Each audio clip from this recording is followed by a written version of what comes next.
The navigation console exploded in a shower of sparks, and Nessa threw her arms up to shield her face from the burning fragments. Her small vessel, the Wanderer's Dream, shuddered violently as another system failed, the artificial gravity flickering in and out like a dying heartbeat.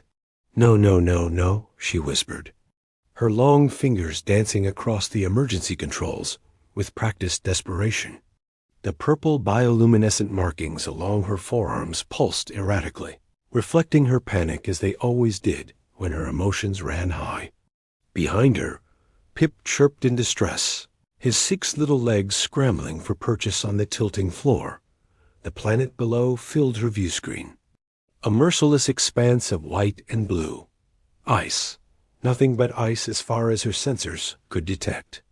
Nessa had been charting unexplored systems for 3 standard years, documenting worlds that her people, the Velkari, might one day colonize.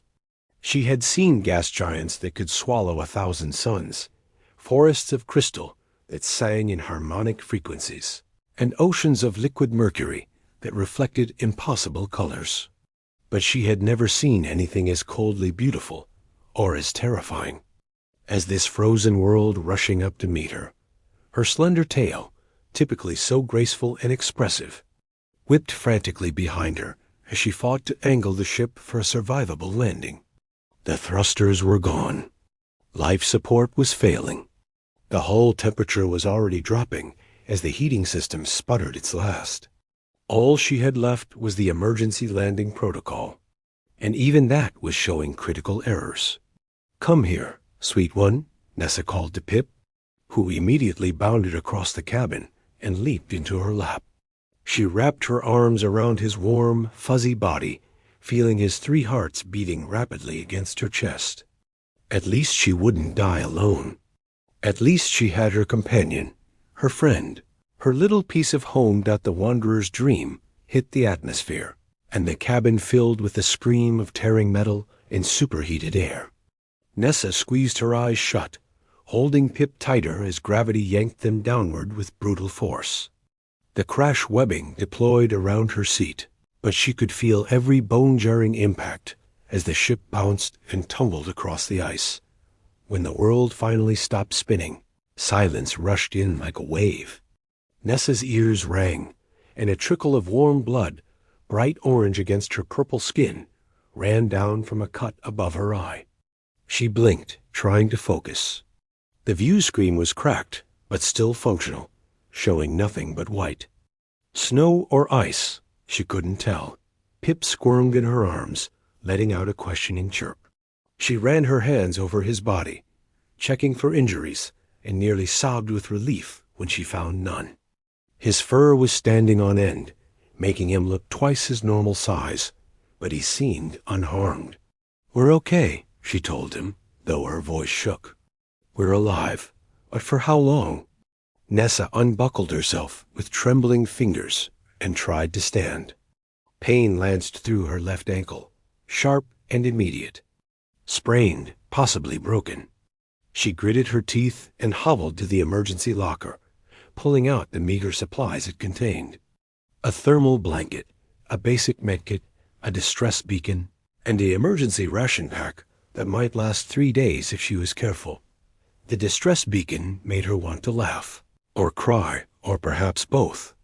She was so far from charted Velkari space that no rescue ship would reach her for months, maybe years. And that was assuming anyone even picked up the signal. This sector was unmarked, unexplored by her people. That was the whole point of her mission. She activated the beacon anyway, because what else could she do? The small device blinked a steady blue light, sending out its automated message into the void. Then Nessa wrapped herself in the thermal blanket and tried to assess her situation. The ship's power was completely dead. No heat. The hull temperature was already well below freezing, her breath misting in the air. Through the cracked view screen, she could see snow beginning to accumulate, driven by winds that howled like living things. The sky was a pale, sickly gray that promised more snow to come. Nessa looked down at her clothing, the light, flowing garments of her people. designed for the warm climate of her homeworld. They might as well have been made of paper for all the protection they offered here. Even the thermal blanket, designed for space emergencies, wouldn't be enough against this cold. Not for long. "I'm sorry, Pip," she whispered, stroking his fur with fingers that were already growing numb. "I'm so sorry I brought you here." Pip nuzzled against her neck, his warmth a small comfort. He trusted her completely, even now, even as they sat in a dead ship on a frozen world where they would both die. Nessa's people believed that the soul journeyed to the stars after death. That consciousness became one with the cosmic light that connected all living things. She had never been particularly religious, but now she found herself hoping it was true. Perhaps she and Pip would become part of something greater. Perhaps this wasn't really the end. Hours passed. The cold grew teeth, biting through the blanket, through her skin, settling into her bones. Nessa's bioluminescent markings dimmed, her body conserving what little energy it had left. She couldn't feel her feet anymore. Her hands were clumsy, unresponsive. Pip had stopped chirping. He lay against her chest, breathing slowly, his 3 hearts beating in a syncopated rhythm that was growing fainter. Nessa tried to sing to him, one of the lullabies her mother had sung to her as a child, but her voice cracked and failed. The snow had completely covered the view screen now. They were entombed in white. Nessa's eyes grew heavy. Sleep seemed so appealing, so warm despite the cold. Just a little rest, just for a moment. She was drifting, consciousness fading, when Pip suddenly stirred. His ears perked up, swiveling toward the hull. He let out a weak chirp, almost questioning. Nessa tried to focus, tried to hear what he heard, but her senses were dulled by hypothermia. Then she felt it. A vibration through the hull. Footsteps? It had to be her imagination. There was nothing alive on this world. Nothing could survive here. The vibrations grew stronger. Definitely footsteps. Heavy ones. With the last of her strength, Nessa raised her head, watching the emergency hatch with wide eyes. This was it. Either rescue or some final hallucination before death. Either way, at least the waiting would be over. The hatch shuddered. Then, with a screech of protesting metal, it opened, and a figure appeared, silhouetted against the swirling snow outside. The figure stood in the doorway, like something from a dream, backlit by the pale gray light of the alien sky. Nessa's fading vision struggled to make sense of what she was seeing. The shape was humanoid, but encased in some kind of protective suit, dark and utilitarian, with a helmet that reflected her own desperate face back at her. For a long moment, neither of them moved. Nessa clutched Pip tighter, her survival instinct warring with her exhaustion. She had studied dozens of species in her travels, but she had no idea what this creature was. Friend or predator? Savior or threat? Then the figure moved, and Nessa flinched despite herself. But instead of violence, the stranger did something unexpected. They knelt down slowly, deliberately, making themselves smaller, less threatening. Gloved hands reached out toward her, palms up in what seemed like a universal gesture of peace. Nessa tried to speak, to ask who they were, but only a weak croak emerged from her frozen throat.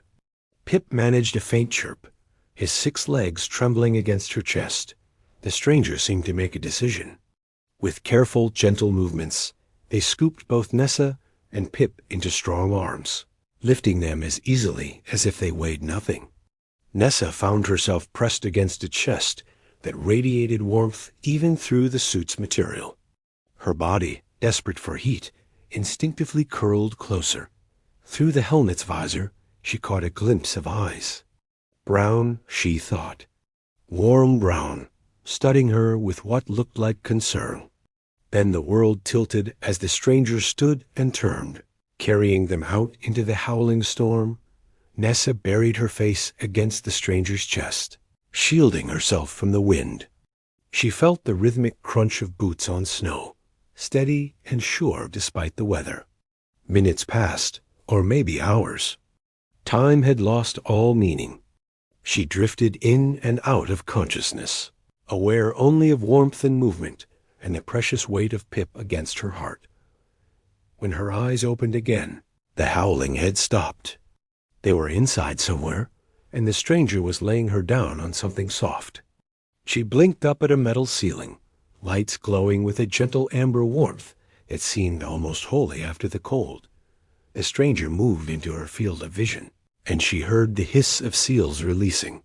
The helmet came off, and Nessa's breath caught. He was male, she was certain of that much, though his species was entirely unknown to her. His skin was a warm tan color, so different from her purple tones. Hair, dark brown and slightly curled, fell across his forehead. His face was broad and strong, with a square jaw shadowed by stubble. But it was his eyes that held her attention. Brown, yes, but with flecks of gold and green that caught the light. They studied her with a mixture of concern and fascination. "Can you hear me?" he asked, his voice deep and rough. The words were meaningless sounds, a language she had never encountered, but the tone was unmistakably gentle. Nessa tried to respond, but her teeth were chattering too hard to form words. She felt Pip stirring against her, warming up faster than she was. The little creature poked his head out from the thermal blanket and chirped curiously at their rescuer. The stranger's face transformed with a smile, and Nessa found herself staring. The expression was so open, so genuine, that it bypassed every language barrier between them. He reached out slowly, letting Pip sniff his fingers, then carefully scratched behind the creature's ears. Pip's response was immediate and enthusiastic, pressing into the touch with a purring sound that made the stranger laugh. "Friendly little guy," he said, still in that unknown language. Then he looked back at Nessa, his expression becoming serious. "Let's get you warmed up properly." He moved around the space with efficient familiarity, adjusting controls that brought more heat into the room. He produced another blanket, this one clearly designed for warmth rather than emergency use, and draped it over her. Then he disappeared briefly and returned with a steaming cup of something. Nessa managed to sit up, her body protesting every movement. The stranger knelt beside her, offering the cup. She took it with shaking hands, and he steadied it when she nearly dropped it, his fingers brushing against hers. Even through her cold, numbed skin, she could feel the warmth of that contact. The liquid was hot and slightly sweet, unlike anything she had tasted before. She sipped it cautiously, and heat spread through her chest like a sunrise. Her bioluminescent markings, which had gone nearly dark, began to pulse with faint light again. The stranger watched this with evident fascination, his eyes widening slightly. He pointed to the glowing patterns on her arms and made a questioning sound. Nessa understood the intent, if not the words. She pointed to herself and said clearly, "Nessa." His face lit up with understanding. He pointed to himself and said, "Marcus." "Marcus," she repeated, the syllables feeling strange on her tongue. He smiled at her pronunciation, and she found herself smiling back despite everything. There was something inherently trustworthy about this Marcus, something that made her feel safe, even stranded on this frozen world. Marcus gestured to Pip, who had claimed a spot on Nessa's lap and was grooming his fur with his tiny tongue. She laughed softly and said, "Pip." "Pip," Marcus repeated, reaching out to pet the creature again. Pip practically melted under the attention, rolling onto his back to expose his fuzzy belly. Marcus's laugh was warm and rich, a sound that seemed to fill the small space with comfort. Over the next hour, Nessa's body slowly recovered from its brush with death. The feeling returned to her extremities, though her ankle throbbed with pain when she tried to put weight on it. Marcus noticed her wince and immediately brought out a medical kit, his eyebrows raised in question. Nessa pulled back the blanket to show him her swollen ankle.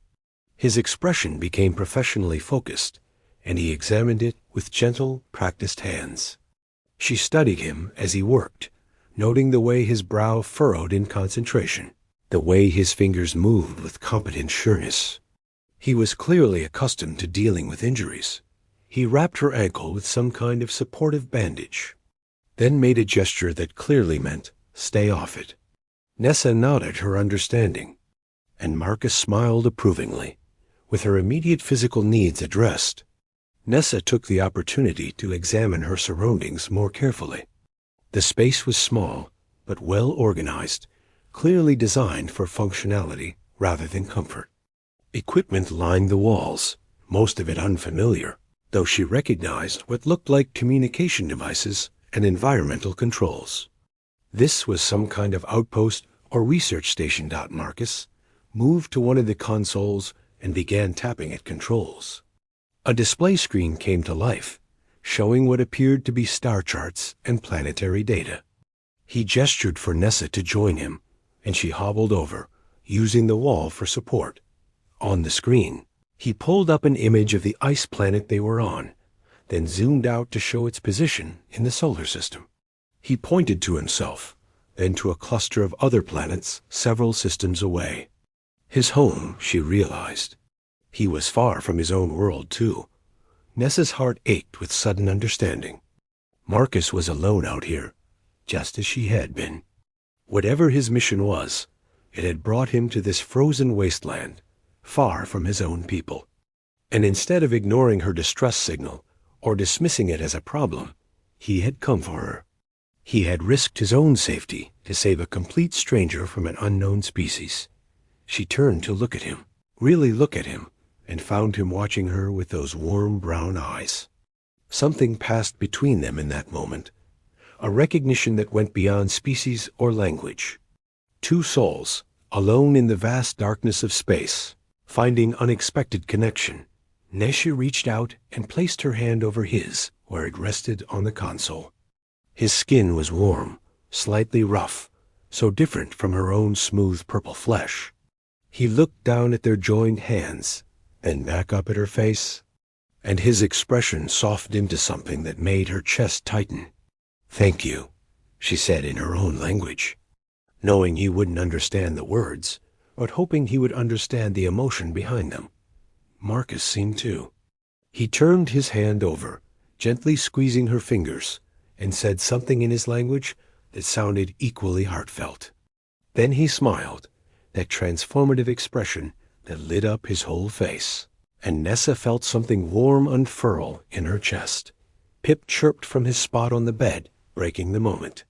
Both Nessa and Marcus laughed, and Marcus reluctantly released her hand to attend to the little creature, who was clearly demanding more attention.